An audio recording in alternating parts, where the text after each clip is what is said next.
దేవుడి పరిశుద్ధ నామానికి వందనాలు. లైవ్ చూస్తున్నా మీ అందరికీ నా యొక్క వందనాలు చెల్లిస్తున్నాం. అందరికీ ప్రేసలేడండి.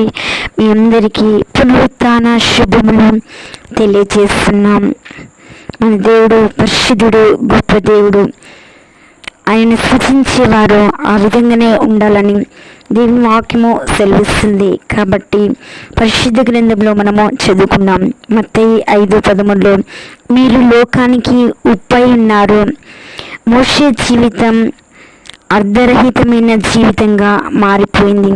హెబ్రీ పుట్టి ఫరో కుమార్తెకు కుమారుడై కొద్ది రోజుల్లో ఫరో రాజు కావలసిన స్థితిలో నరహత్య పాతకం చుట్టుకొని మిద్యాను దేశం పారిపోయి హీత్రో అనే యాజకుని కుమార్తెను వివాహం చేసుకుని బ్రతుకు తెరువు కొరకు గొర్రెల కాపరి అయి 40 సంవత్సరములు అడవిలో ఉండి బ్రతుకు ఎప్పుడు మంచిని చూడలేని ఐగుప్తులో ఉన్న 40 సంవత్సరాల సమృద్ధి కాబ్దలతో ఉన్నట్లు ఇక ఎప్పుడు అలాగూ కాలేను, ఆ స్థాయిని చేరలేనని తలంచి ఉండవచ్చు. అయితే ఉప్పుగా మారే దినం మోషే జీవితంలో వచ్చింది. అడవిలో గొర్రెలు కాస్తుండగా మండుచున్న పొదలో దేవుని కలుసుకున్నాడు. స్వరం విన్నాడు. అతనిని ఇశ్రాయేలుకు గొప్ప విమోచకునిగా దేవుడు చేశాడు.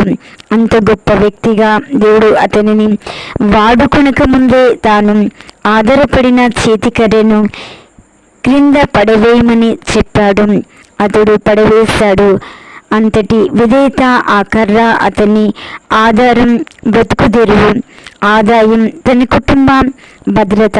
దేవుడు దాన్ని క్రింద వేయమన్నప్పుడు వేశాడు. దానితోనే దేవుడు అతని ముందు ఎన్నో అద్భుత కార్యాలు చేశాడు. ఫరో ముందు, ఇశ్రాయేలు ముందు అనేక అద్భుత ఆశ్చర్యకార్యాలు, సూచక్రియలు, మహత్కార్యాలు ఎన్నో చేశాడు. ఆయన ఫరో కఠినత్వంతో ఇంకా ఎన్నో అద్భుత కార్యాలు చేస్తున్నాడు. ఎర్ర సముద్రమును పాయలుగా చేశాడు. బండను కొట్టగా సముద్రమంతా నీళ్ళు ఇశ్రాయేలు దాహం తీర్చబడింది. అతని చేతికర్రను వాడుకొని ఉన్నాడు. దేవుడు నీకు ఇచ్చిన చేతికర్ర నీ తలాంతా, నీ సంగీతమా, నీ పాటల, నీ సాక్ష్యమా, నీ పరిచర్యన ఏదైనా కావచ్చు. దేవుడు వాడుకుంటాడు. నీవు ఆయన చేతిలో ఆయనకి అప్పగించుకుంటే, మోషే తన చేతిని తన కర్రను అప్పగించినట్లు నీవు తనకు పరిపూర్ణ సమర్పణ కలిగి ఉంటే దేవుడు నిన్ను కూడా వాడుకొని ఇశ్రాయేలుకు ఉప్పుగా మోషేను స్థిరపరిచినట్లు నీవు ఉప్పు అని అన్నాడు. అది కరగవలెను. దేవుని కొరకు, దేవుని ప్రణాళికల కొరకు నీ ధనమును, సమయమును వాడవలను. ఉప్పు ఏ విధంగా కరిగి రుచికరంగా మార్చబడుతుందో అదేవిధంగా నీ ధనము, నీకుంటున్న సంపద అంతా దేవుని ప్రణాళికలో స్థిరపరచబడుటకు, ఆ దేవుని ప్రణాళిక కొరకు నువ్వు ప్రయాసపడినట్లయితే దేవుడు నిన్ను కూడా ఇశ్రాయేలుకు మోషేను రుచిగా ఉంచినట్లు నిన్ను అనేక అన్యజనుల మధ్య రుచికరముగా మరి ఒక మంచి పాత్రగా వాడుకుంటాడు. మత్తయి సువార్త 5:13 మీరు లోకమునకు ఉప్పై ఉన్నారు.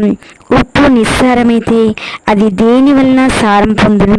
అది బయట పారవేయబడి మనుషుల చేత త్రొక్కబడుటకే గాని మరి దేనికి పనికి రాదు. కాబట్టి వింటున్న నీవు మరి దేవునికి మరి లోకానికి మీరు లోకమునకు ఉప్పై ఉన్నారని దేవుని వాక్యం సెలవిస్తుంది. కనుక మీరు ఈ లోకానికి ఉప్పుగా ఉన్నట్లయితే దేవుడు మేము దీవిస్తాడు, ఆశీర్వదిస్తాడు.